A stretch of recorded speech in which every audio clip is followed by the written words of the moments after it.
Sahana bhavatu, Sahanau bhunaktu, Sahaviryam karavavahai, Tejasvinavadhitamastu ma vidvishavahai.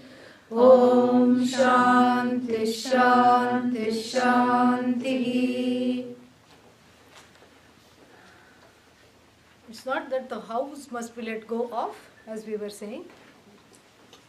It's just that one's own frustrations and expectations are not displaced onto the house and things in the house. Yeah. That is what the main thing is. Because if anything in the house is making you happy, it's not the thing in the house that is making you happy, it's your own happiness coming out. That's all it is. And if anything, by contrast, is making you upset about the house, which did not make you upset, especially yesterday. Today it's making you upset. Means what? Yeah. It's your own frustration, incompleteness, or fears, or pain, or sorrow. So it's all an inside job. It's not an outside job. That is what it is. It's an inside job. I just got it. That was a pun. You have to steal away. You have to steal away what is there in order to, because otherwise if we keep projecting on the house or the spouse, doesn't matter. Keep finding fault in one or the other. And what happens is that what is really going on here, there is no place to interrogate that, heal that, outgrow that pain, because that pain is not real, we saw that. The pain is always when the this and the I are confused. I am limited, I am incomplete, I am fearful, all these things, this is all just a bluff. And so therefore, this is adhogati hetu bhutam. So this displacement of the fears, frustrations, expectations onto the house is a downward spiral, it says. And then therefore what? This is the first thing the people of knowledge, the blessed ones, give up. Not the first thing, the second thing. What was the first thing they gave up? Vishayas and all those other things we saw in the last thing. And their Vishayas and their broods, they gave up. And the second thing they give up is what? The relationship to the house or anything around them. To deal with that as a escapade or a sounding off of all the frustration, that has to be given up. If you have the desire to be in this knowledge, to live and evolve spiritually, this is the second thing that has to be completely eschewed. And then what? Somehow I got back onto verse 2. That's not correct. Here we go. Open one more page here. How to do that? Because you're busy. You have an occupation above all the occupation. You are busy. You are busy drinking the nectar of the meaning of the words of the Upanishad. Yeah. Upanishada artha rasam pibantaha. You are busy like the hummingbird, like the butterflies, like the bees, drinking the amritam nectar. The nectar of immortality you are drinking, meaning what? You are reveling in the words of the Upanishads. You are reveling in the Mahavakyas, the sentences that reveal your truth. You are constantly in touch with them. And that is taking up all your time because you are too busy being happy than to worry about the house. That's all. That's why we laugh when people say, I am a householder. If you were I really wish you were a householder. But really what happens? You are held by the house, not householder, house held. New meaning to the word house, bound by the house. Householder means I am the holder of the chocolate, correct? That means I can drop it at will. I can pick it up at will. I can hold it at will. So if you are a householder, drop the house. Oh, but who will pay the mortgage? Oh, but who will take care of this? Oh, that means what? No longer householder. Somehow the holder has become held. Not held by the house, held by the notions of what that house symbolizes, from status to power to security to where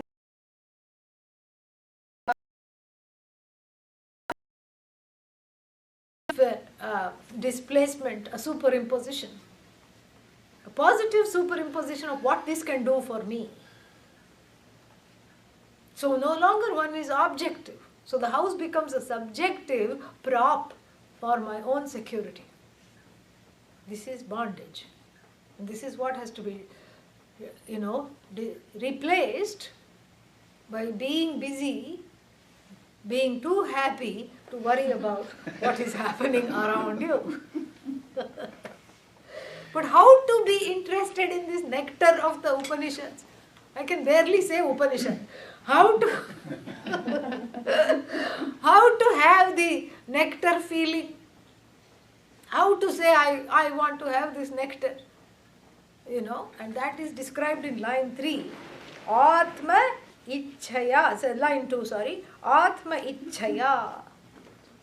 The desire for the Atma, the desire to know oneself, that is there, inbuilt in everyone, but hidden from view. You have to do a little bit of clearing, Inner jungle has to be weeded to be able to see that desire and to protect that desire and make that desire into a conflagration. If the head is on fire and you're headed to the river, you stop on at Starbucks on the way. I'm going to extinguish the flames, but I want to have a little mocha.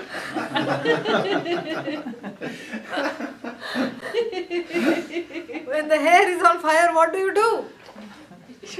You have to immediately go and douse it with an urgency that no one knows. Correct?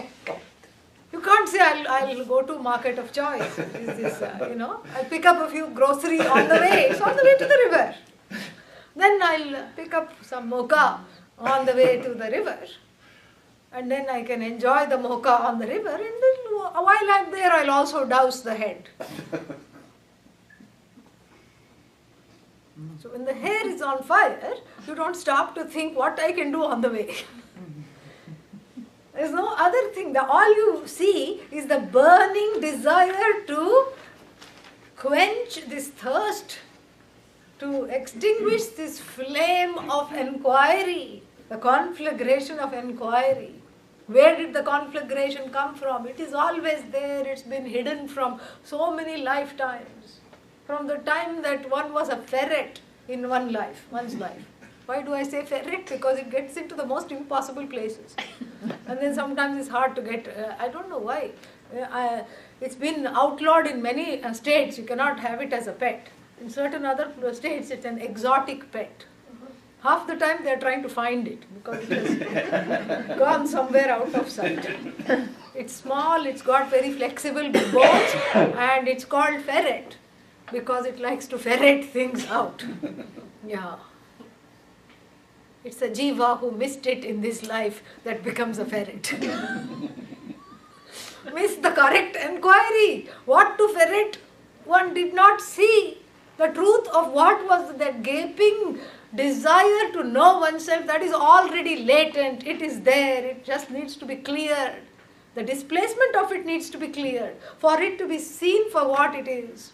So that I don't keep displacing this desire with all other desires. The only desire is to be free of desires. That's the only desire. That is moksha. Knowing the truth of the desirer that's the only thing that can accomplish that, not anything else. And therefore what? I no longer try to displace this desire. And that's when it becomes a conflagration. And you are in a hurry to set the, put out the flame of inquiry. And you run to the river, which is the Guru. You run to the river Guru without stopping for mocha on the way. Yeah, because mocha comes in the way of moksha, correct? Yeah, it's a very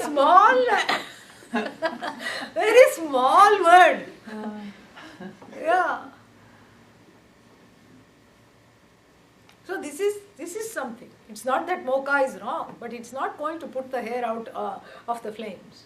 This has to be addressed, and with a single-mindedness. That's what it is. And so, you replace the mocha with moksha. The desire for mocha is overtaken by the desire for moksha, and Atma Ichcha predominates. All other Ichchas for Vishayas, for things that bind, don't predominate. The desire for Atma predominates. Okay, but I have a question. I'm asking on your behalf. What is the question? Well, what if Atma binds? You say get rid of all the desires. That desires are the ones that can bind. Unless I make an effort to have a non-binding relationship with my desires, they bind me. Correct? From spouse to house to mouse. We saw that. They bind me. So how can you say that this desire for Atma is non-binding? What will you answer? It's the only desire. Yeah, well, that's true. But still, we can have a more specific response in the sense that it's already achieved. There are two kinds of desires, that is to be attained and something that is already attained. Can you call something that is already attained a desire for that thing? No. No, how can it be? Oh, I have desire for a house. But you already have a house. Yeah, but I still have the desire for the house. This is crazy. It's like the man who went to, who prayed to Lord Shiva. Lord Shiva was easily pleased, called the gullible god, really. Ashutosha, gives anything anybody wants. That's why, the other forces, these are all stories, okay, don't take them seriously. So the other forces that help to bring the creation to being, Vishnu and Brahma, they are looking around, they are always guarding Shiva from opening his mouth too soon. He'll give anything. He granted Ravana immortality. But Ravana messed it up, so didn't get it. Because the demons come with self-destruct buttons. So they just self-combust. That's what happens. And he granted another person, another demon. I'm going away from the point, but I'll come back. So he granted another demon, called Bhasmasura, the ability to put his hand on anyone and reduce them to flames. Reduce that person. This is what he wanted. And he said, Om Namah Shivaya, Om Namah Shivaya. Shiva said, oh, fine, take it, no problem. And Vishnu said, what? This fellow, the whole world is going to be carbon. And here we are worried about carbon footprint. If this fellow is in charge, forget climate change, forget global warming, we'll have the largest carbon footprint ever. So much carbon, this Bhasmasura is just for fun. He's going and touching everything. And Vishnu said, wait a minute. I have to take matters into my own hands. And Vishnu, turned into this beautiful damsel called Mohini. Yeah. Mohini means the one who deludes. She who deludes, that's the name. Moha, delusion. Mohini, she who deludes. Did this fellow take a hint? No. From the name. He could have taken a hint and stayed away from her. No. So she danced. This is all the Bharatanatyam dancers show this very beautifully. So she danced in front of him and he said, please become my wife, immediately upon seeing her, because she was so beautiful, so radiant, so lovely. Please become my wife. And she said, yes, but we are very religious people, we have to do some puja and and he didn't even think that, I can't even touch her without reducing her to ashes. How can she become, he was completely besotted with her. So she said, not like that, we are all religious people and we have to do this ritual called Karanyasa. Karanyasa means, certain things that you purify. You purify the surroundings, and all these things. So then she said, you do as he said, I don't know, I've gone so far away from the Vedic tradition because I was busy trying to amass power and strength. So I don't know all this. She says, don't worry, I'll teach you. So, and then, she says, first we purify the surroundings. So she goes like this. And he also goes like this, and all ashes drop everywhere. Because whatever the hand comes in contact with, it burns up. And then she says, Shirase Swaha, she puts her hand on herself, her head. And imitating her, he also does that. And finally, he's reduced to a heap of ashes. So that's what I meant, that they self-combust. They have a self-destruct, but because they're not terribly bright. Yeah. If you want power, you have to be savvy enough to handle it. They cannot handle power. So here, not an asura, but our average fellow went to Lord Shiva and said, I want a head on my shoulder. What will Shiva do? Even Shiva cannot oblige. The most obliging of Bhagavans cannot oblige. Means what? What will he say? I'm just imagining it.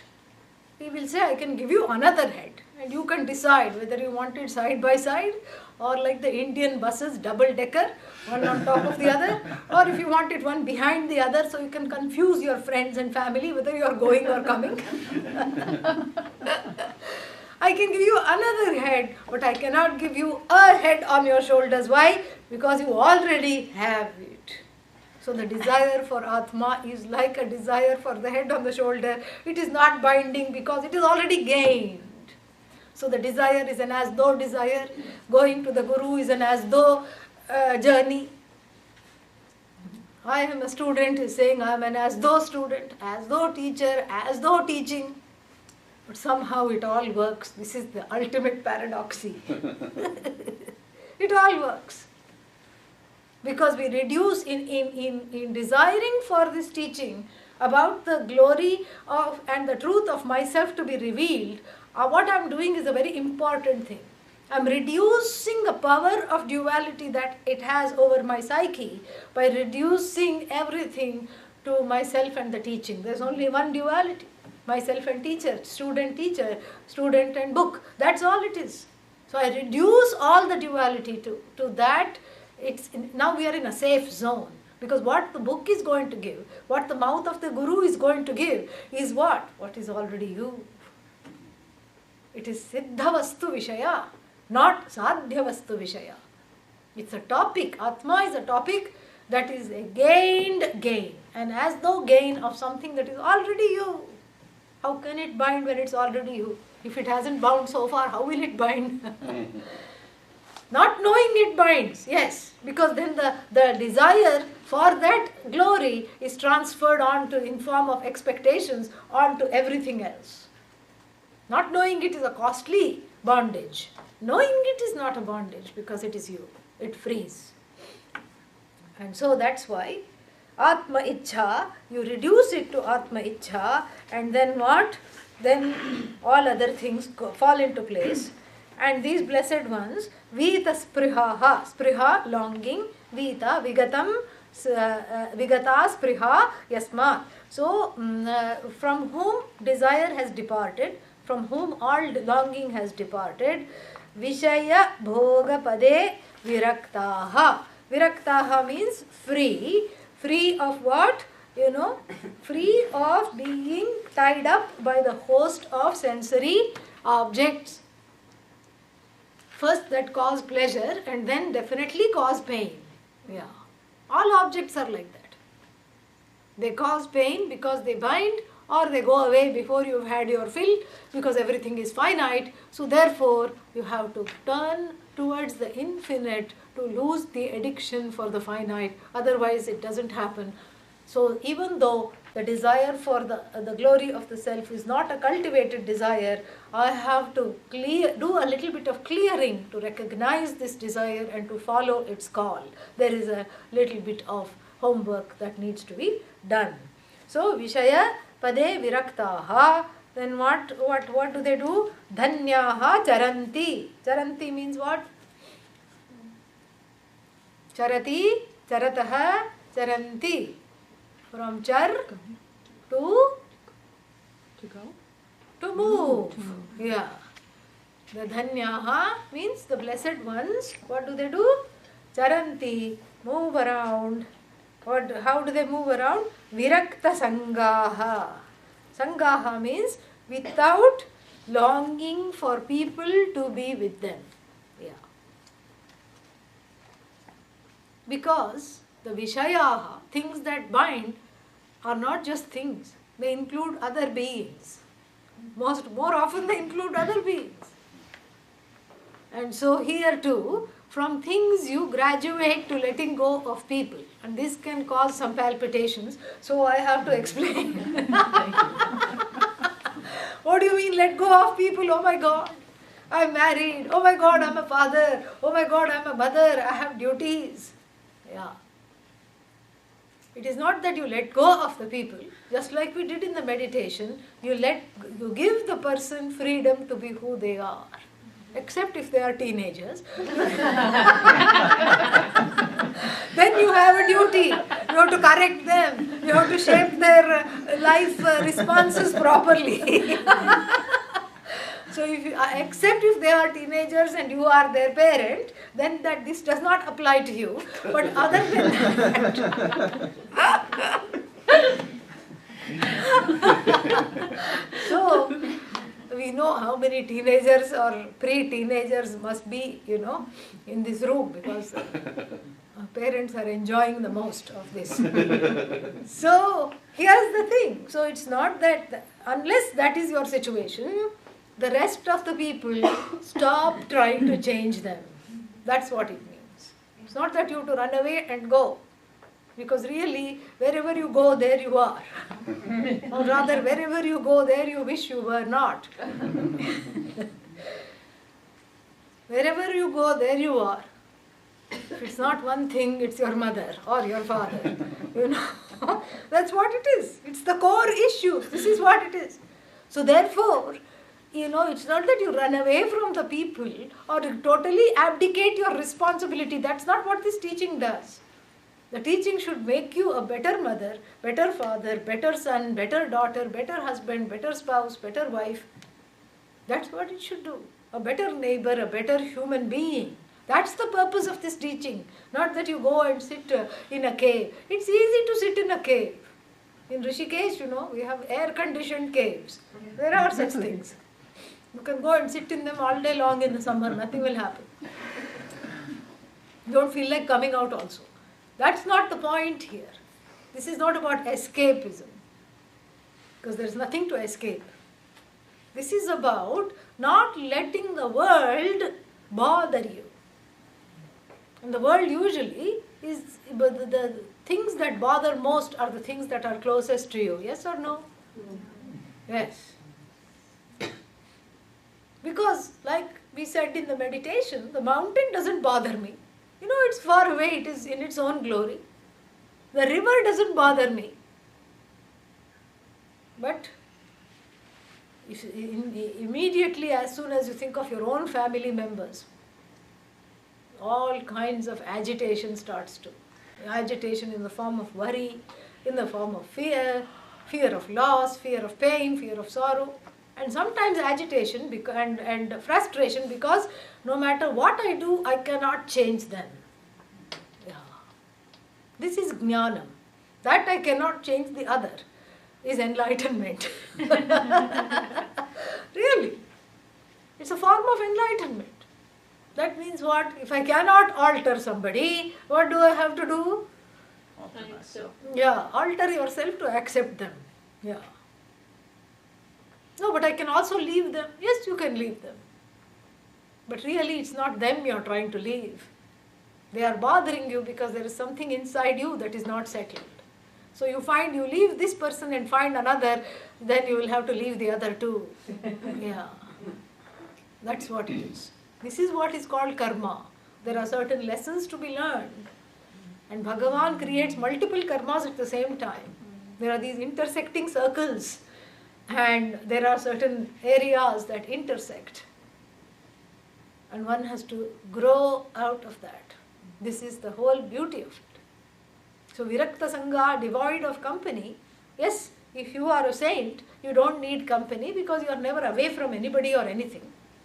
But if you are on the footsteps of following a saint, you start by having objectivity in the closest of your relationships. Stop trying to change the other. Allow them to be who they are. Oh, but they impinge on my freedom. Don't allow them to impinge on your freedom. You cannot say somebody is taking away my freedom. They are not. They are just being who they are. So that is basically what it is. So you learn the trick of allowing them to be who they are. And then they will be surprised. What? You're not going to throw a fit? No. I can do whatever I like? Yes. Oh, you're no fun. That drama everybody is looking for. No, really. It constitutes a very good relationship when you let them, give them the freedom to be who they are. What if I don't give? Even if you don't give, you're going to be upset. If you give, you will have a little more sanity and little more time for study. That's what will happen. You'll have little freedom of space. So that is what it means. Virakta Sangaha means without longing for company. They are alone but not lonely. There is a difference between aloneness and loneliness. They are only. They are not lonely. That is the one. Tyaktva mamahamiti Bandhakare pade dve, page 15. Bandhakare pade dve, manavamanam sadrisha samadarshinaschа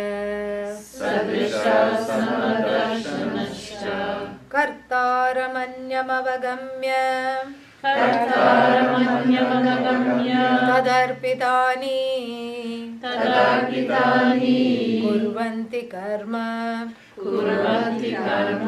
paripaka phalani dhanyaha. Yeah. Step number 3. What was step number 1 and 2? Let's not forget. Huh? Vijitva what? Vishayan. First step was conquering the longing for all kinds of binding things. And also the emotional responses to not having them or having them. The excess of emotional responses. And then second was what? Giving up what? House. Attachment to the Yeah. Any kind of having an objective relationship to a place of dwelling. And every other person occupying that place as well. And number 3, giving up 2 words. Oh, only 2 words?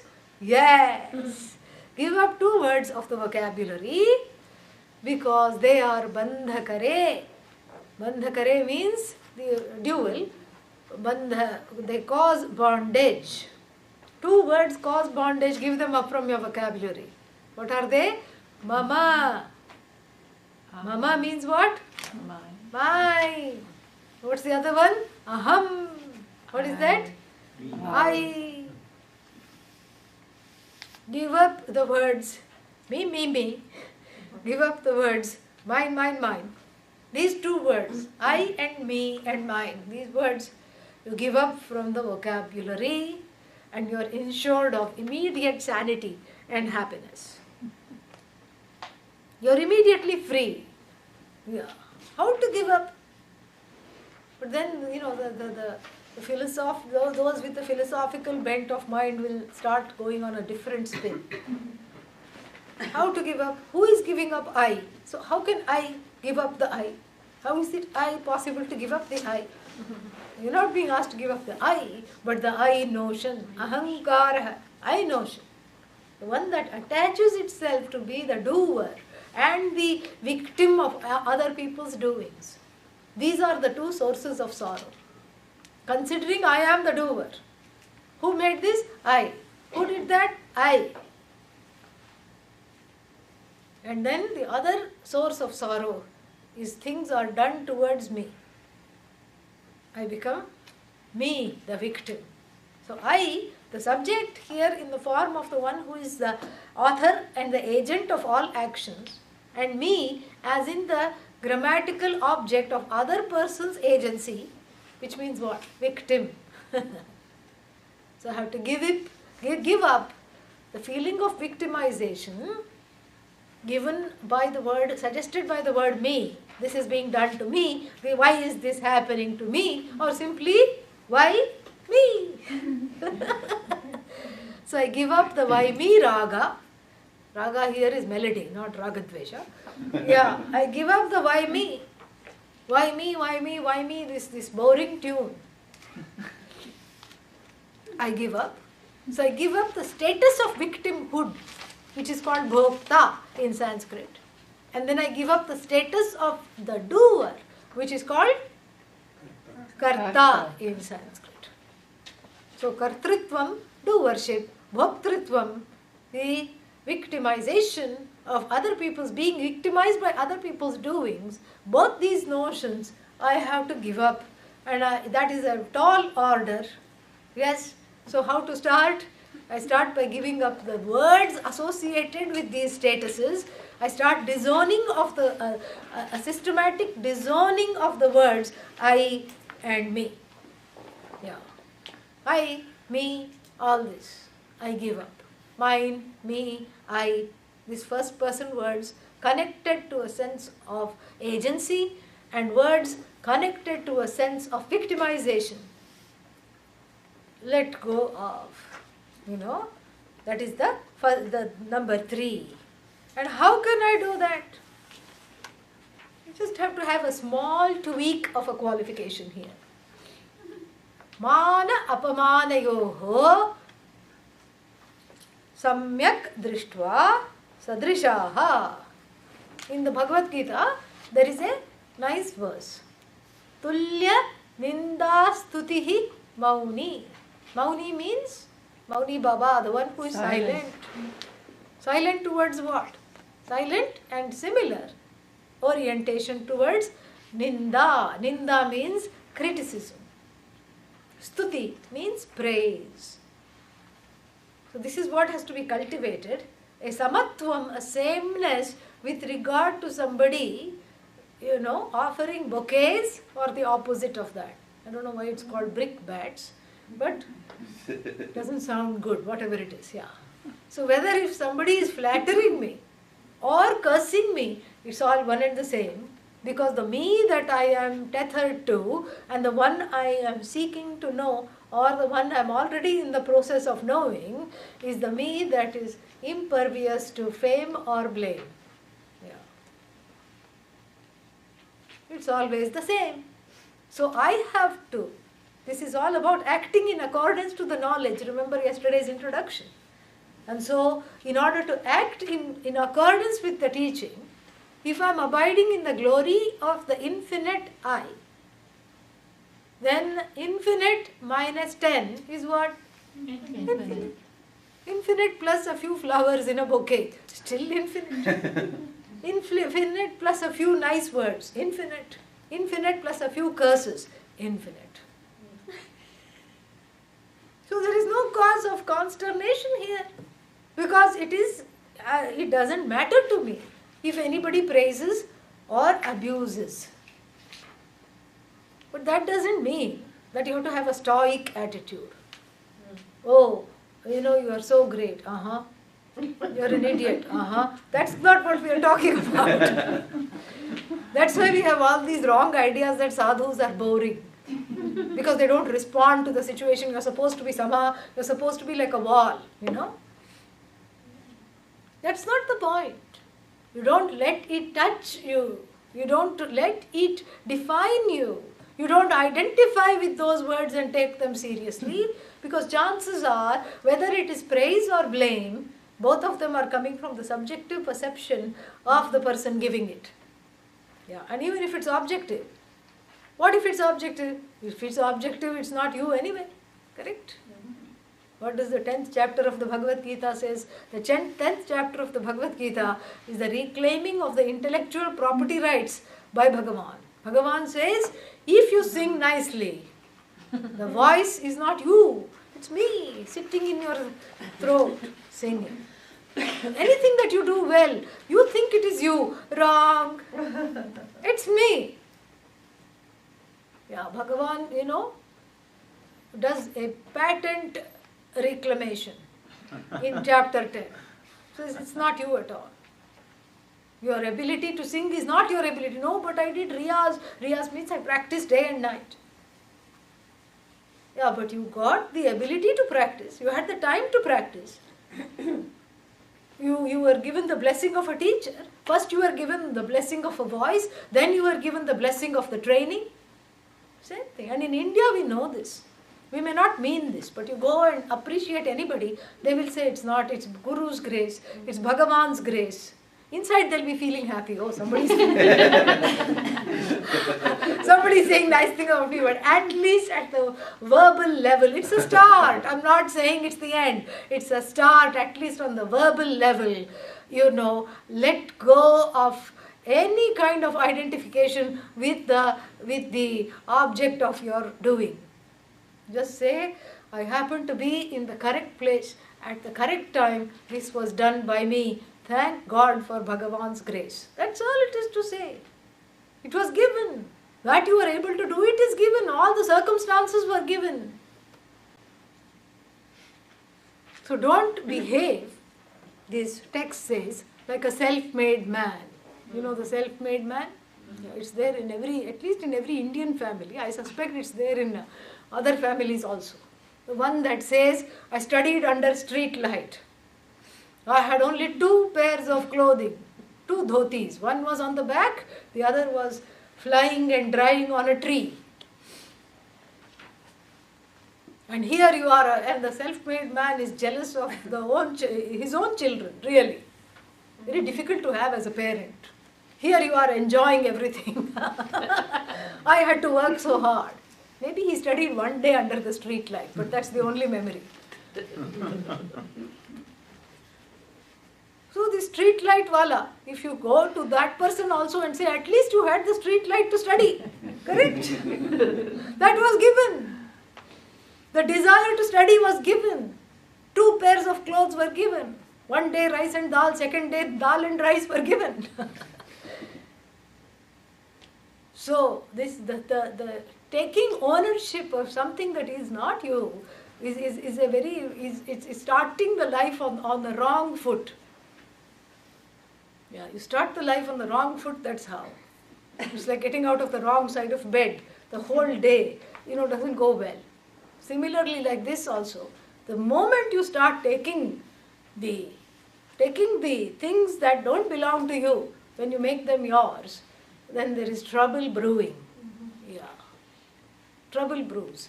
So these 2 things we let go of, and similarly, taking on the blame and taking authorship for something that is not yours, that is also equally sadness producing. You are always in pain if you take on the blame, because Atma is free of blame. And then how do you do this? Tulya ninda sthitihi. You remain in silence, whether people praise you or not. You don't show a reaction, you don't internalize it. Samadarshinaha. Samadarshinaha means they look upon everybody in the same way. They don't avoid the people criticizing them. Neither do they want to cavort with the people praising them. Have a little fan club. They're not interested in that. And then that is how to get to the place of the not me, not mine situation. And then further, how to do this even more is enter karma yoga. How to enter karma yoga? kartaram anya anyam avagamya.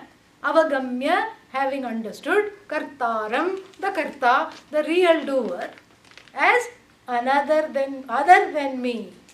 Yeah. This is for the seekers, okay? Yeah. As other than me. Who is the karta? Bhagavan. Bhagavan is the karta. I am not the karta. In fact, when we have this, when the child in the Hindu tradition is initiated into the Vedic study through this ceremony called Upanayanam, this is all told. And the child is told to say, and this is repeated every year. This mantra is repeated every year. Whatever I did, which is regretful, full of regret, I dedicate to Bhagavan because desire made me do it. I am not the doer. Desire is the doer. I am not the doer. Anger is the doer. Kamo karshit, manyura karshit, kamah karta, naham karta, kamah karita, naham karita. Tasmai kamaya namo namaha. I surrender to this, the force of this desire which has made me to go away from the path of dharma, from righteous conduct. This is very beautiful. So the child is told to separate itself, is taught to separate itself from its actions and have a certain witnessing and an objectivity. This is all a preparation for this knowledge. This is the way of life, that's the preparation for this knowledge. The Upanayanam is the beginning of the study. It is not the end. It is a preparation for this teaching. It's not a goal in itself. And so it's very beautiful. So here we have to do this for ourselves. So if I do something I regret, instead of blaming oneself, one can say, considering this background that I have, well, that has overtaken me, got the best of me in this situation. Next time I will, use the wisdom gained from this experience to not fall into this situation again. Very beautiful. It's a self-forgiving tradition, the Vedic tradition. It's a lovely tradition. And for this reason, it's so beautiful. So we can also practice this. The ones who are on the way to knowing and to discovering the blessedness that is themselves. To discover oneself as dhanya, we do this. Kartaram anyam avagamya, understanding the doer as Bhagavan. Everything is happening because of Bhagavan. Tad arpitani. And then, so if the karta is someone else, everything that I do, I dedicate to God. Yeah. Every action is a flower on the altar of my surrender. There are many ways of worship, right? You can have an elaborate mass like in the Christian church. You can have, a puja like in India we have, 108 names, 1008 names. You just keep putting flower for each name that is chanted. You call that archana, a particular kind of an offering. And here, instead of flower, you offer up your actions. The actions are like the flower at the foot of the Lord. The actions are the flower. Very beautiful. So when the actions are like flower that you offer for puja, you have a few things you have to have, right? Can you bring last year's flowers and offer? No. No. See, even people who don't know puja perhaps will know that something is, this is a trick question. Last year's flower cannot be. Or wilted, dried out flowers, can you offer? No. No. You cannot do that. It has to be fresh. And it has to come with a feeling here. This is all I can give you. So translate the flower into action. That means last year's action you can offer? No. No. That means what? No more procrastination. Do everything now. That is when it becomes fresh. Fresh action has that capacity to transform one's doership if it's offered to Bhagavan. So freshly I offer. Offer to Bhagavan means what? I just say, you are the doer, I am just the instrument. And this is there in all tradition. Make me the instrument of your will. This is what it means. I am just an instrument. That's why, Bhagavan Krishna is always shown playing the flute. That hollow bamboo is the jiva. And out of this dried out jiva, the beautiful tunes are being produced by Bhagavan. It's a very beautiful imagery. Yeah, very beautiful. So one has to be hollowed out of the ragadvesha to serve as the celestial flute. So that out of even this non-musical me, certain beautiful notes can come out. Yeah. This is what it is. One is so the action becomes something that has to be done. That is in keeping with what is correct, and that is not left over. You can't offer stolen flowers to Bhagavan. So it has to be a dharmic action where you give up the actorship, you give up the ownership of action. And of course the mind is calm when you offer. That is the idea. So while acting also you are doing it calmly. That is why we don't even eat before offering what is eaten. In most Hindu households, whatever is cooked is first offered. The lady of the house makes it without tasting it in traditional parts of India. Without tasting. You have to learn to cook. Whether it's 5 people or 500 people. You just take the salt like this and put. If it's 500, okay, not 500. You don't taste it because you're not doing it. It is for Bhagavan, it's offered. Similarly, going to work is Bhagavan. Being a parent is Bhagavan. Being a husband or a wife is given up for Bhagavan. It's an action. So if it's an action, so if it becomes purified. This is how when I give up the ownership to that action gains a certain purity because there is a certain space, an inner space between the actor and the action. And that inner space blesses me with spiritual growth.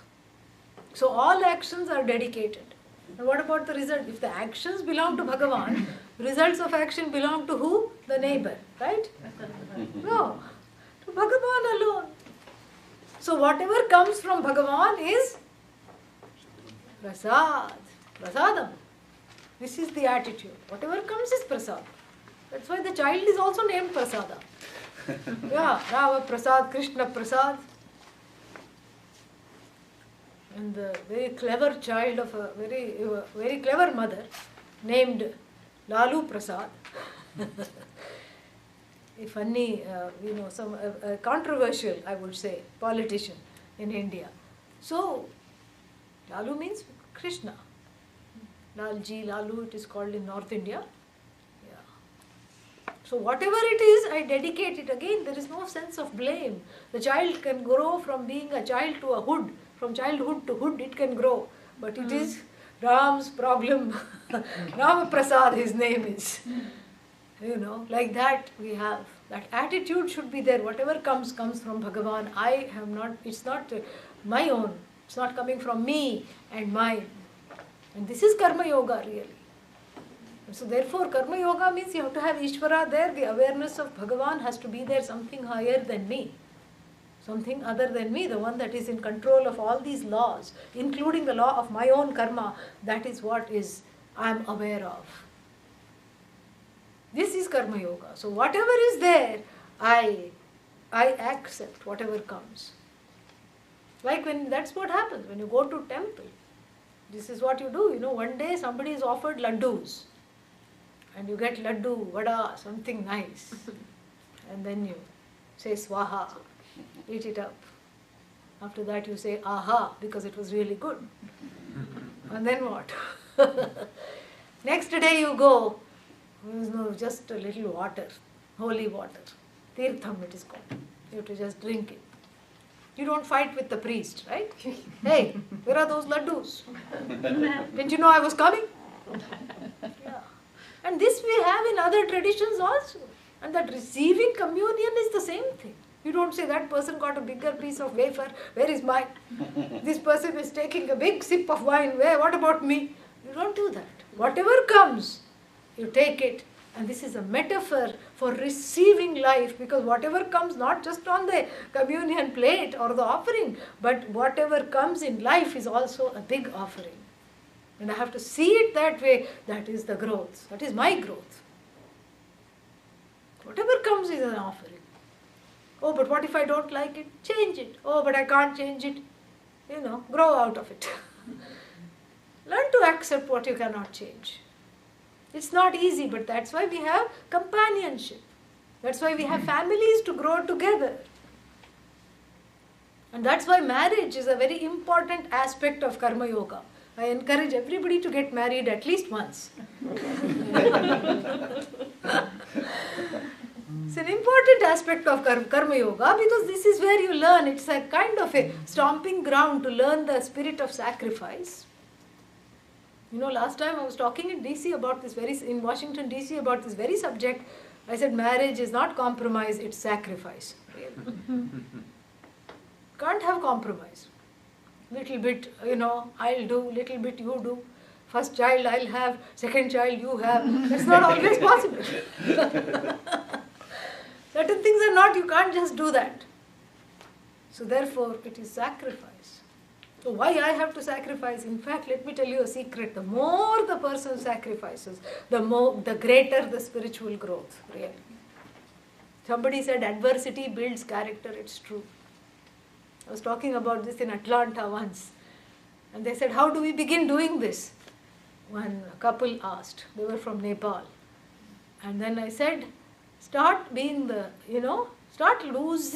every argument with your spouse. Try that. It's a win-win situation, I said. They'll be very happy you lost. And you'll be very happy because you're not interested in losing or winning. You're interested in your spiritual growth. You're interested in mumukshu, being a mumukshu. So it's a win-win situation. Then they had another doubt. Who should lose first? Tell him to lose first, she said.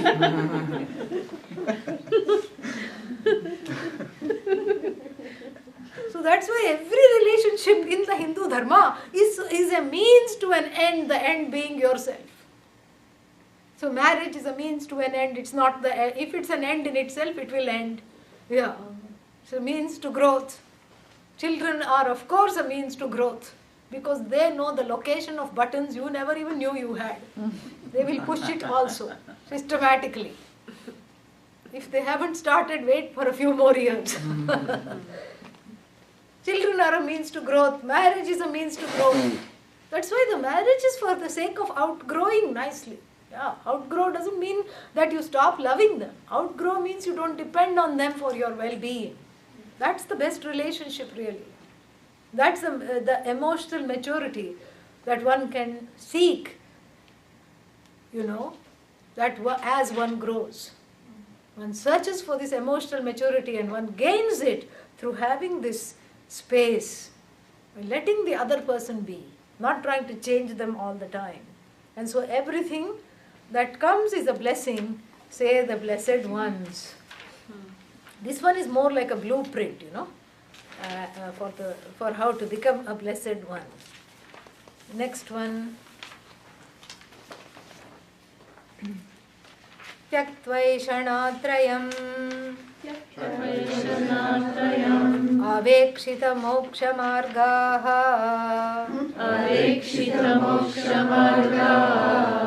Bhaikshamritena Parikalpita deha yatraha Jyotif parat param Paramatma Sanyam Dhanyad Vijarahasi Hridyavalokayanti.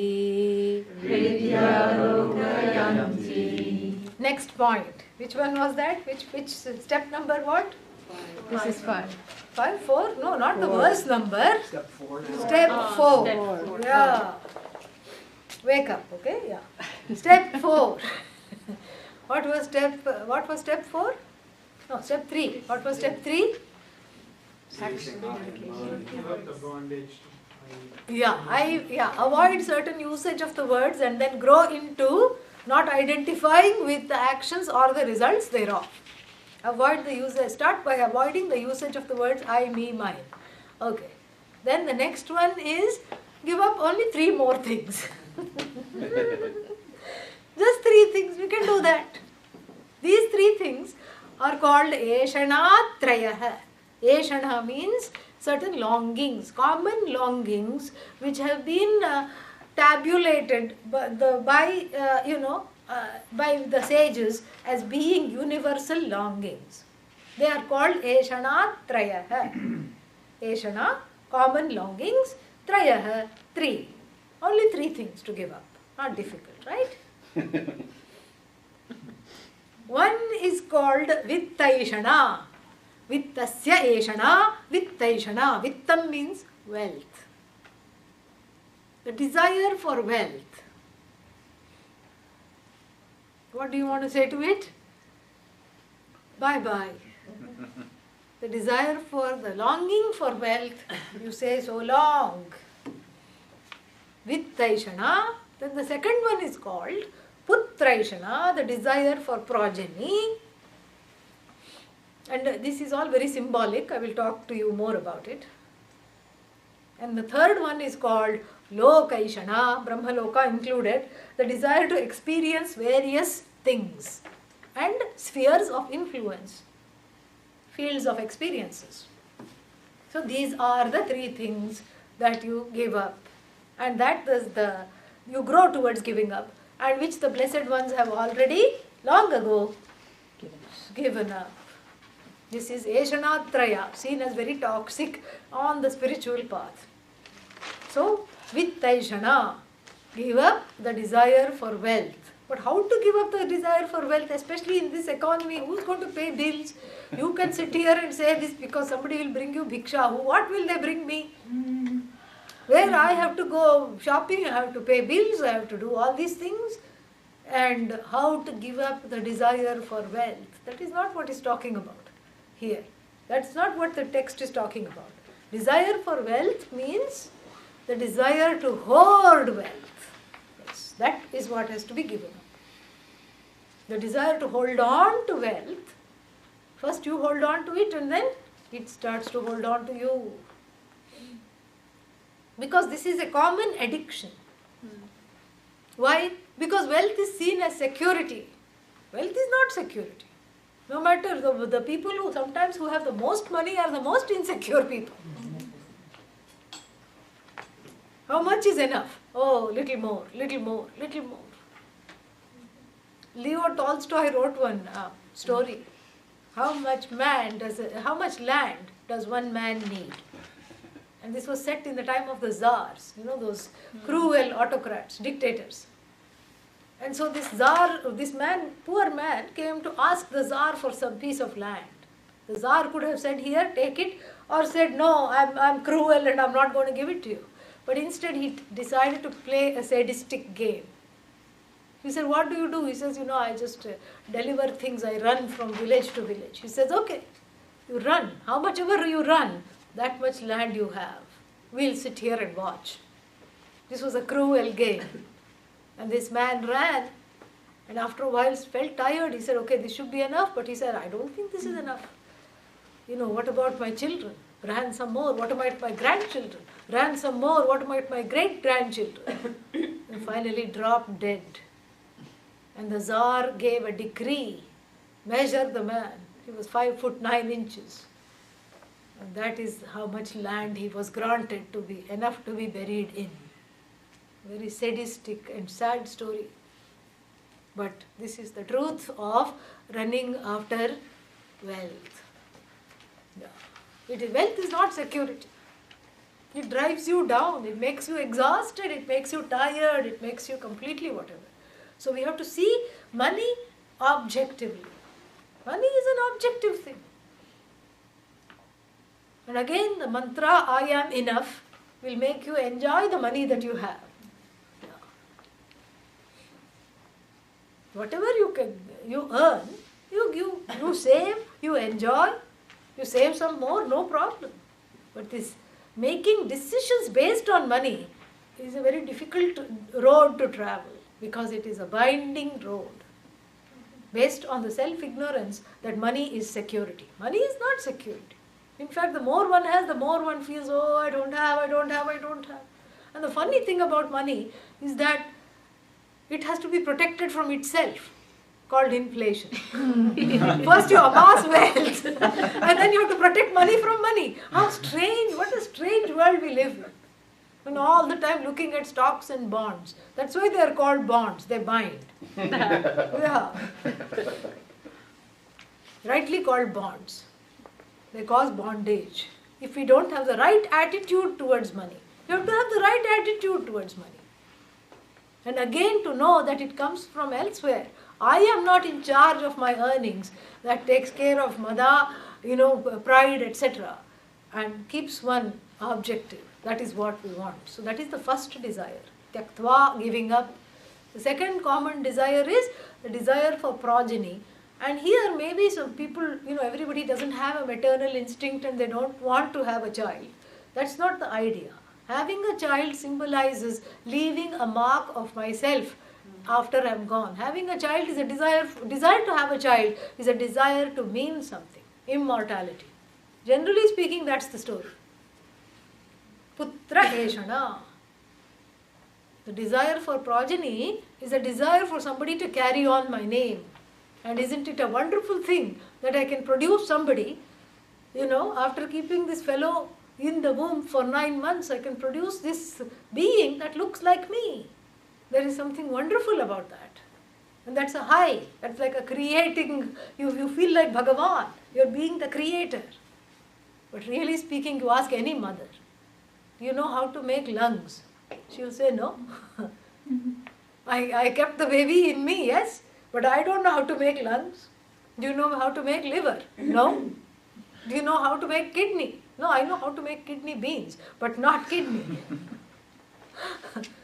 Rajma, I know, Rajma means kidney beans. I know how to make, but not kidneys. This is a miracle. Really, even though the child is coming through you, it is not you. Yeah, it is a blessing, a prasada that is granted. A helpless prasada that is granted that needs some help until it grows up and becomes what it is. That is the attitude one has towards the children. Most of the time what happens is that one falls into the prey of seeing the child as an extension of yourself. And whatever you could not do, you force the child to do. Yeah, I didn't play, so you have to play. I didn't do this, so you have to do this. And the child will grow up with a complex. Yeah. Already it will pick up a few more. The child is not an extension of you. It's again like the money, it's a blessing to be given, to be a blessing that is given, to be enjoyed, to be nurtured, and then to let go of. This is Putraishana. But I want to leave a mark. Leave a mark means what? Do charity, that's what you can do. And you yourself are a mark that is indelible. You are immortal already. You have already left a mark. So this desire for immortality, recognize it for what it is rather than transposing it into any of these Eshanas. Vitteshana, Putraishana, and the third one is called Lokaishana, wanderlust. Loka means fields of experiences. The people like to go here, go there, go wherever. And wherever you go, there you are. I have seen the mountains, now I have to see the ocean. I have seen the ocean, now I have to see the caves. I have seen the caves, but I have not seen these kinds of caves. I have seen this cave, but I have not seen that mountain. Like this. This is a distraction. I'm not saying don't ever take a holiday and be a killjoy in your life. Someone who as soon as you look at you feel like going away from. Don't be a boring person. That's not what the point is. Point is, don't use this lokaishana. In this life there are desire to attain these things. Lokas, various lokas. I want to be this, I want to be the CEO, I want to have this.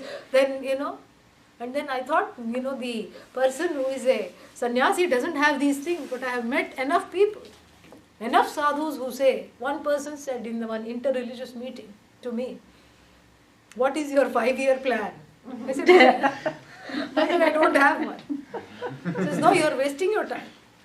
Me, by 5 years, I want to, what is that? To quadruple the student body that I have. I want to have a few more ashrams. What's the difference between that, such a person and a CEO of one company who says, I want to buy out another company? This is called Lokaishana. Experiencing various things, amassing various sources of power and status. And then Lokaishana also means the desire for having pleasant experiences in the hereafter, Swarga, etc. Some people like to go to heaven. Don't know why, like I said yesterday. But heaven is very big on the list. Yeah, cannot be called bucket list, it's after bucket list.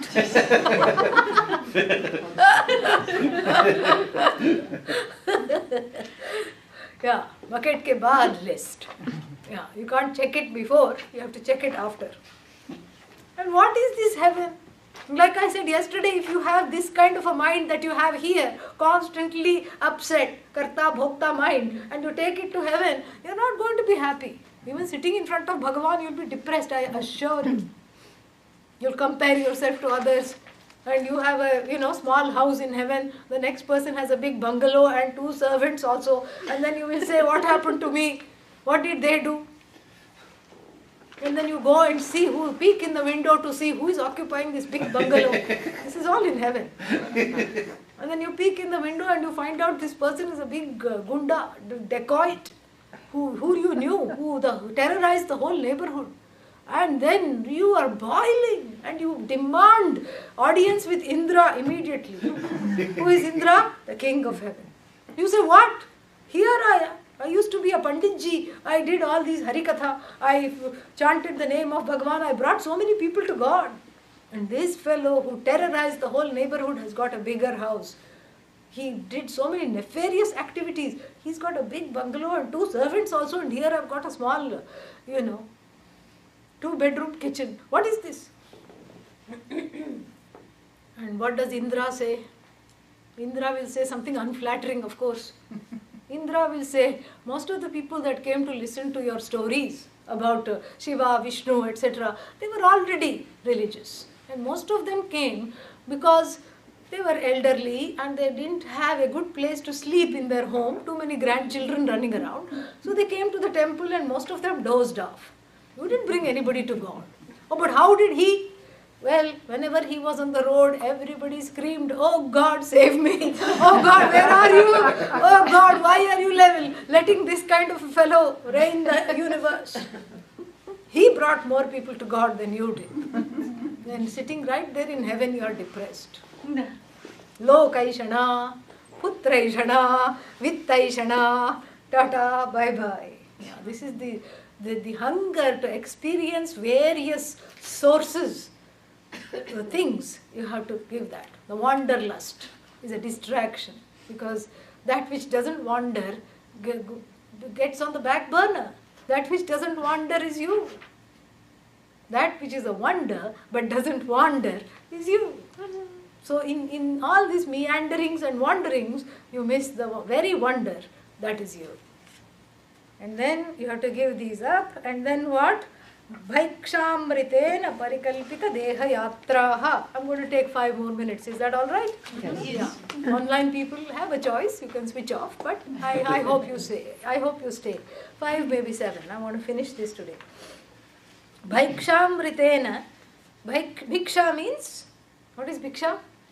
The food that is offered. Food that is offered to a sadhu. What is bhiksha? Alms. Yeah. Alms. That's why, there is no sadhu buffet. Yeah.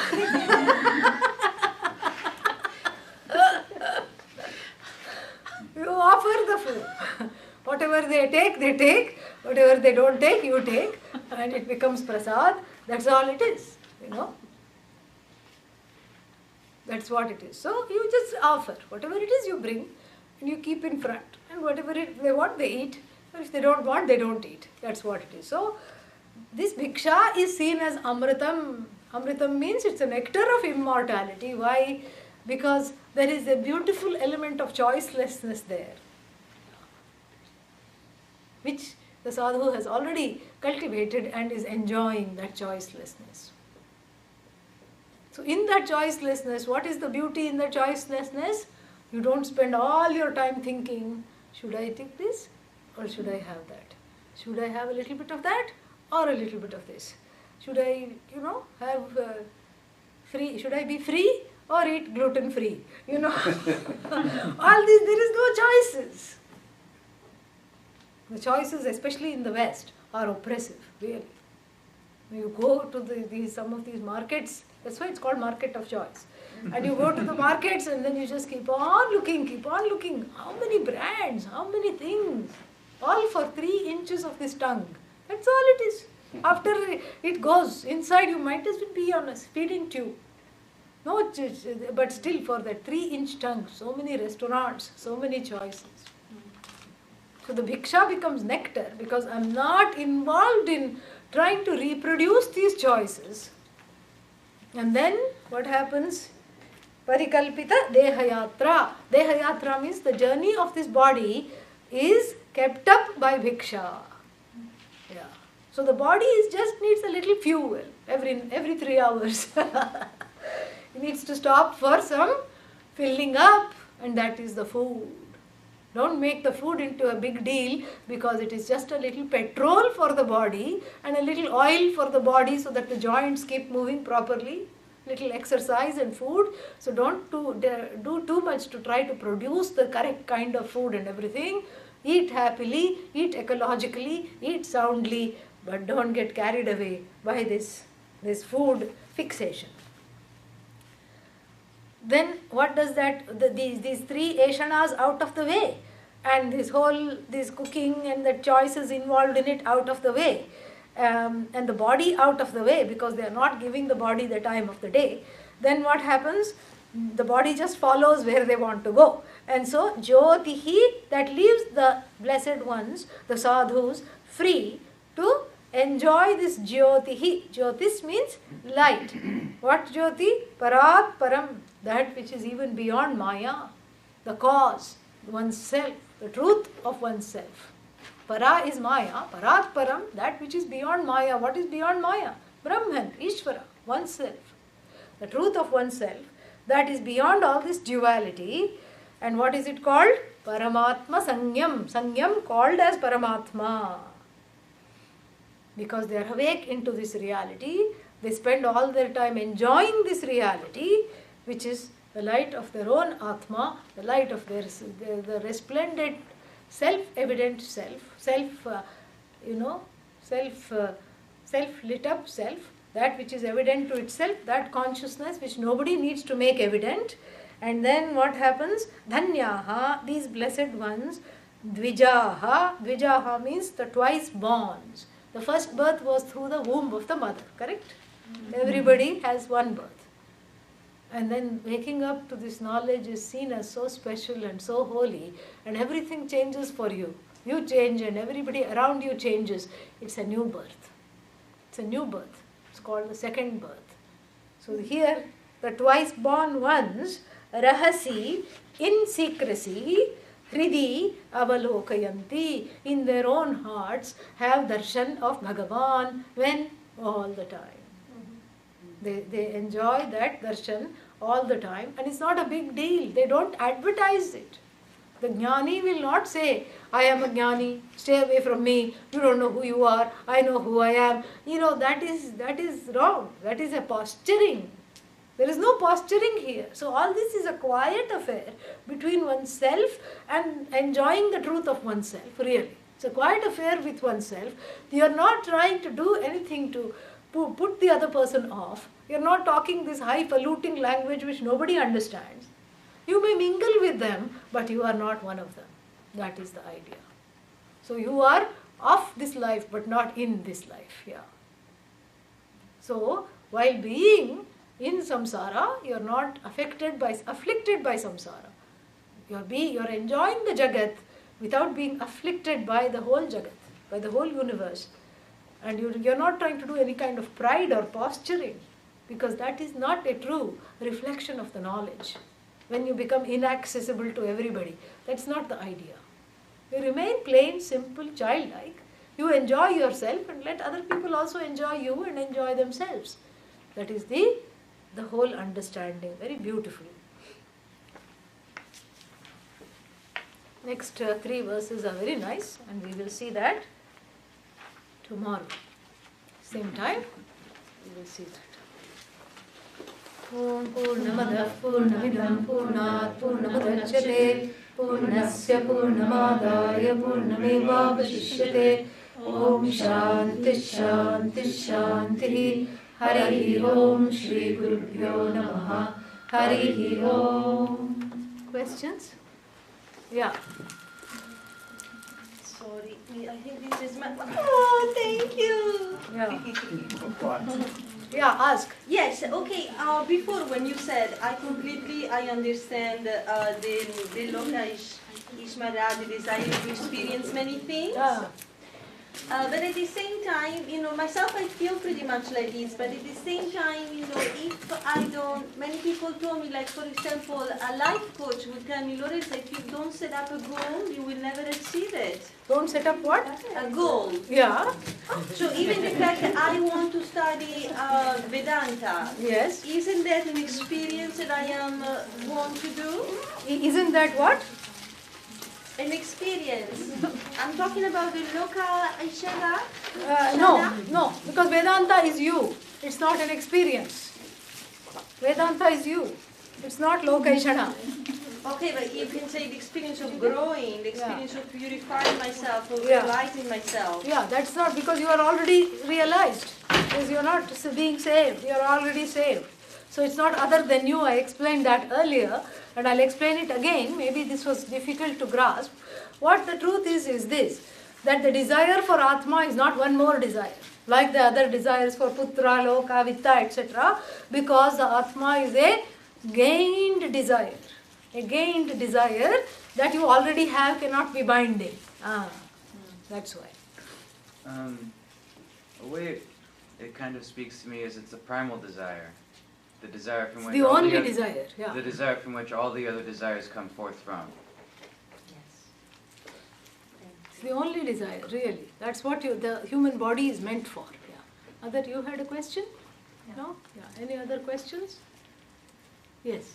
Can you explain a little bit more about how when you lose, there's so many things that bother you about your spouse and... Yeah, so many, this is of course a very, very popular question. There are so many things that bother you about the spouse, what to do? Yes, you let them be who they are. Yeah. Come to more classes, that's why they will not be bothered then, and you will not be bothered. And in the classes you will learn the agility to allow them to be without letting them bother you. Yeah. Allow them to be, give them the freedom to be who they are. Yeah. And what if you want them to come and they don't? Yeah, that's okay. That's frequently the case. Yeah, if you want them to come and they don't, it's okay. Enjoy, let them enjoy. Yeah. May I, because one of my questions was related to what she's asking. Let's imagine that there is one member of the family that is really causing, lots of trouble, lots of pain for others, especially for children. Let's say there is a father or a mother that is projecting all the anger that she has on their children. Unfortunately, they will get affected, but how can you deal with a situation like this? You limit the exposure. And if they are abusive, sometimes you may have to leave the relationship. And that's okay. If they are abusive and if... But let's say the children they only have a mother that she's very angry and... Yeah, then we have to be prayerful, and they have to have, whoever is a benefactor to that family has to help mitigate that by limiting the exposure. In the olden days, there were other laps. Grandmother's lap was there if the mother was abusive or the father was abusive, uncle and aunt were there.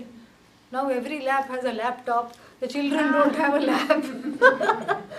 Yeah.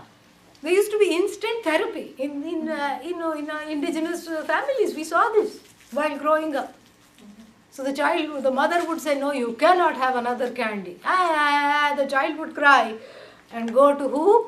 The paternal grandmother. She was waiting for this situation, because she didn't approve of her son's choice. So she was waiting for this situation. And so the child went to grandma and said, "Granny, she's not giving me this." And grandma immediately turned into a local household therapist. "You are okay. She is the problem. In fact, her whole family is like that." The child needs validation immediately. The child needs to be validated.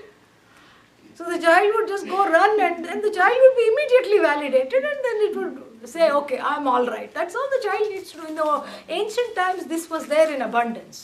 Uncles were there, aunts were there, so the extended family, cousins were there. So you didn't take the mother and father seriously, you didn't. And here now in the West, especially now, whether one is, coming from an immigrant background or not, the parents are the only things that the children see. From day to night, the children are bored and sick and tired of the parents. The parents want to, leave the children at somebody else's doorstep some days, because, because you are the one taking them to school, you are the one bringing them back. And then, we were all like, we used to play outside the house. Outside the apartment, we used to play. Nobody, in summer holidays, the elders would ask, "Are you living at home or in a hotel?" Because we used to only come to eat and sleep. The rest of the time we were all outside playing. Here you can't leave the child outside because there are all these predators and all these dangerous situations. So you have to take them, you have to reproduce the entertainment also for them. And you have to teach them, you have to do everything. And so therefore there is not that this kind of a therapy is not available. And therefore the children take the parents too seriously. And that's why there is a lot of hurt and affliction because of that. But that, that's why we have to have, that's why they say it takes a whole village to raise a child. So we have to have other parents, you have to make, connections with. So they can also help in this. The last question, if I might, when you said the story of Shiva, Yeah. that he gave the power to this demon to burn everything. Yeah. So why would he do something like that? Because he is very innocent and giving, and he knows that Vishnu and Brahma are holding, will help him. Taking care of him. Yeah. Because Shiva is a jnani of self-knowledge. He is one of these dhanya, and when the person of knowledge gives without discrimination. Yeah, gives without discrimination, and it is up to their karma what they do with that gift. Yeah, whether they can use it or not. Yes. How is innocence related to confidence? Innocence is innocence and confidence. They are connected because the more self-confident you are, a 2-year-old is extremely self-confident and secure if it comes from a non-abused background, and it feels it's the owner of the whole universe, that everything is existent for its own entertainment. It bosses around, struts around, bossing everybody. But here, the person of knowledge is innocent, means is out of the competitiveness, is out of all the negativity, and the negative emotions have been managed to such an extent that they don't bother the person, and so in that sense there is an innocence, back to that innocence, yeah. And confident in their knowledge of who they are, that nothing can unseat this glory. Yeah. All right, I will see you all tomorrow. Tonight, please come. Where is it? At 835 East 36th Place. Yeah. Actually. Oh.